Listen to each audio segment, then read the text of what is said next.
दोस्तों नमस्कार। मैं नाथ सोनांचली कथा कहानी और उपन्यास के इस अंक के साथ पुनः हाजिर हूँ।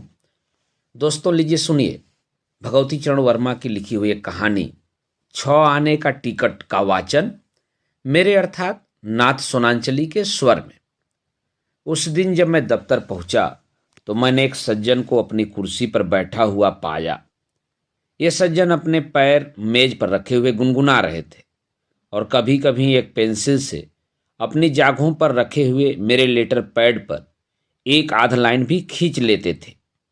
यहाँ यह बतला देना अनुचित न होगा कि मैंने एक लेटर पैड 3 रंगों में छपाया था और हर एक पन्ने की लागत 2.5 पैसे पड़ी थी।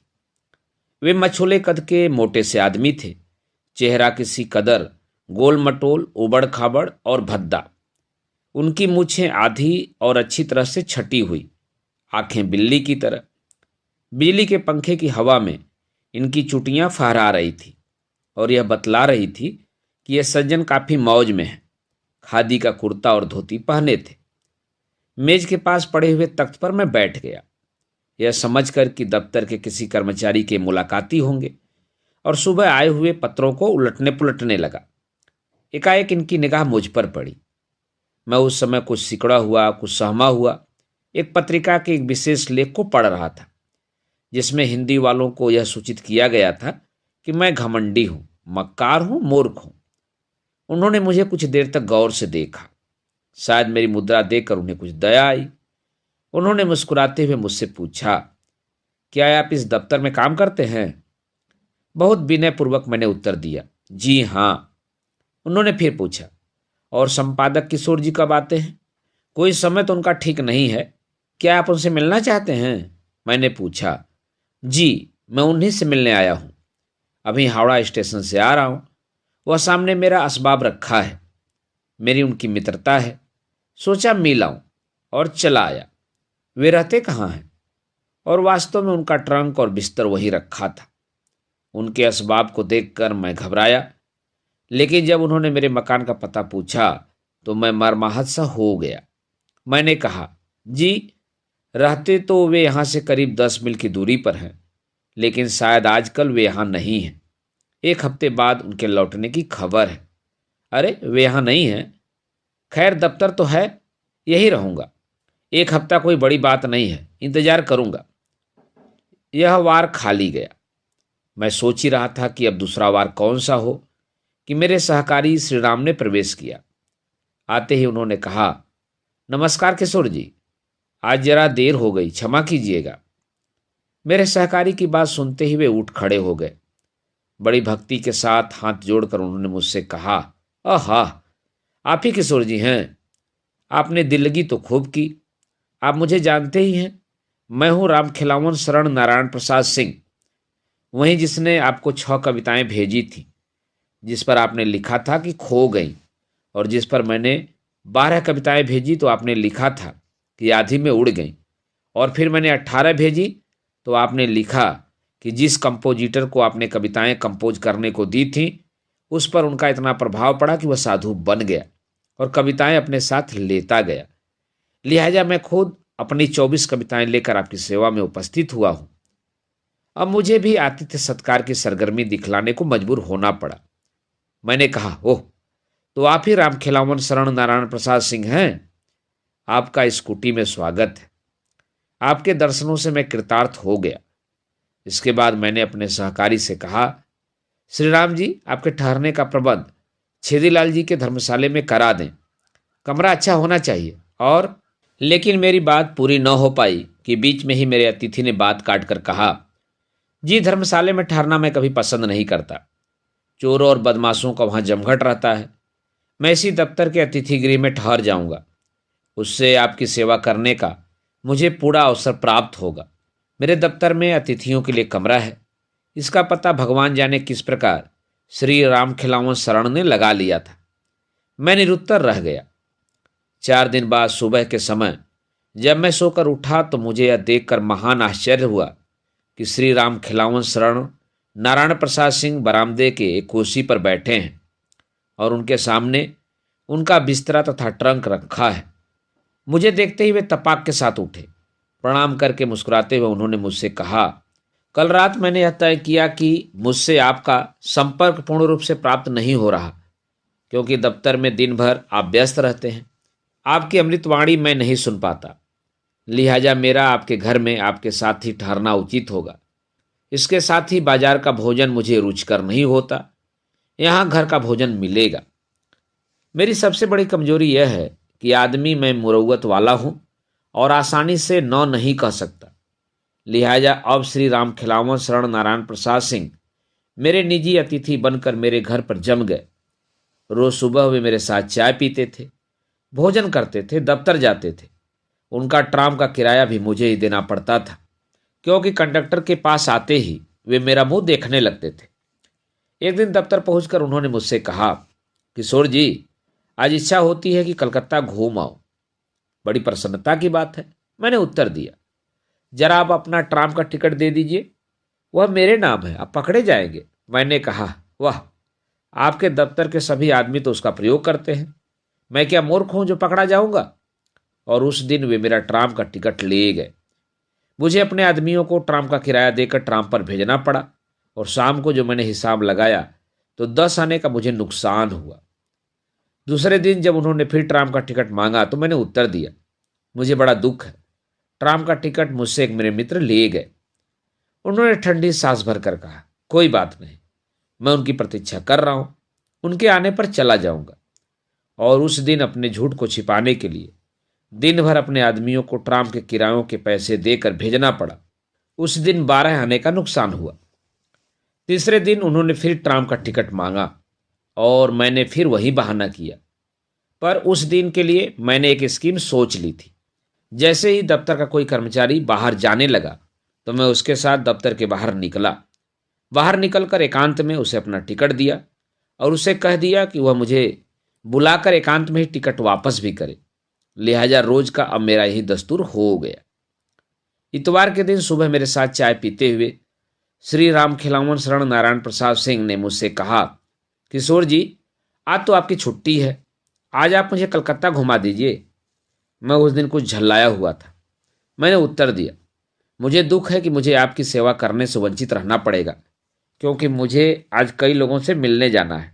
और यह कहकर मैंने अपने नौकर भीखू को आवाज दी, देखो, बाबूजी को आज शहर घुमा लाओ, 2 6 आने टिकट ले लेना दिन भर के। यह कहकर मैंने 1 रुपया भीखू के सामने फेंक दिया। लेकिन उसी समय श्री राम खिलावन शरण बोल उठे, नहीं, एक ही टिकट लाना, मैं अकेले ही घूम लूंगा। और भीखू ने 6 आने वाला टिकट उनके हवाले कर दिया। उस दिन उन्होंने जो चाय पी तो मैं दंग रह गया। 4 टोस्ट और छटांग भर मक्खन के अलावा उन्होंने पूड़ियों के साथ 4 लंगड़ा आमों का नाश्ता किया। इसके बाद वे 6 आने वाला टिकट जेब में रखकर कलकत्ता घूमने के लिए निकल पड़े। चलते हुए उन्होंने मुझसे कहा था, आप मेरे भोजन की प्रतीक्षा न कीजिएगा, रात में लौटकर भोजन करूंगा।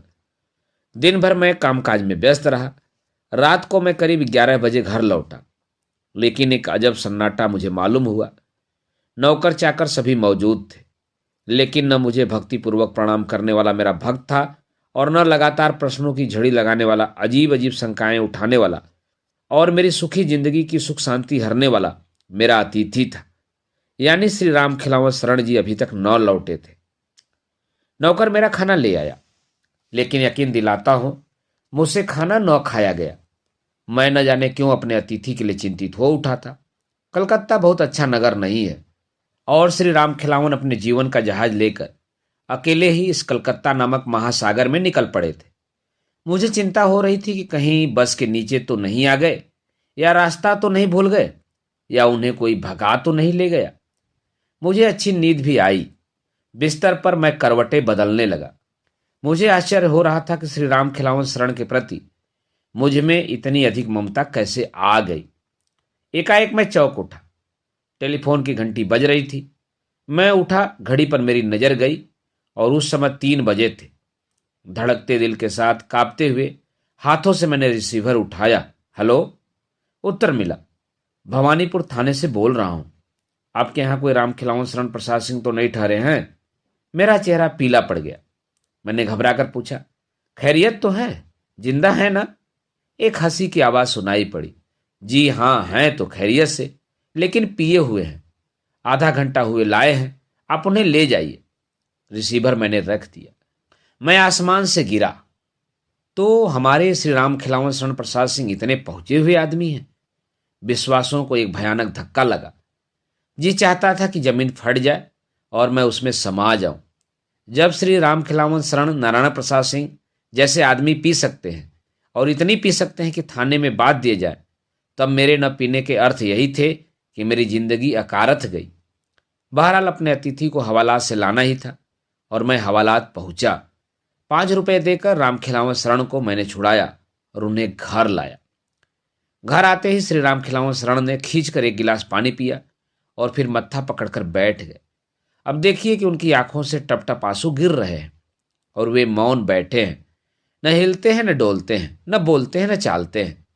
आखिरकार मुझे बात आरंभ करनी पड़ी। राम खिलावन शरण जी, भला आपको यह क्या सूझी कि आप पीकर रास्ते में निकले? इस सवाल का पूछा जाना था कि श्री राम खिलावन के उद्गारों का फूट निकलना था। मैं शपथ से कहता हूं कि मैंने मदिरापान का जघन्य पाप नहीं किया है। बदमाश पुलिस वालों ने मुझे जबरदस्ती ही बंद कर दिया। यह क्यों? मैंने पूछा। यह मेरा दुर्भाग्य है, मुझ में अब जान नहीं है। इतना थका हुआ हूं, आज 6 आने के टिकट ने मुझे मार डाला। यह कैसे? सहानुभूति दिखाते हुए मैंने पूछा, पर मुझ में सहानुभूति की अपेक्षा कौतूहल की मात्रा अधिक थी। देखिए किशोर जी, आपने मुझे 6 आने का टिकट दे ही दिया था। जब मैं कलकत्ता घूमने निकला तो मैंने 2 आने पैसे और साथ में ले लिए कि वक्त जरूरत काम आएंगे। अब मैं रवाना हुआ।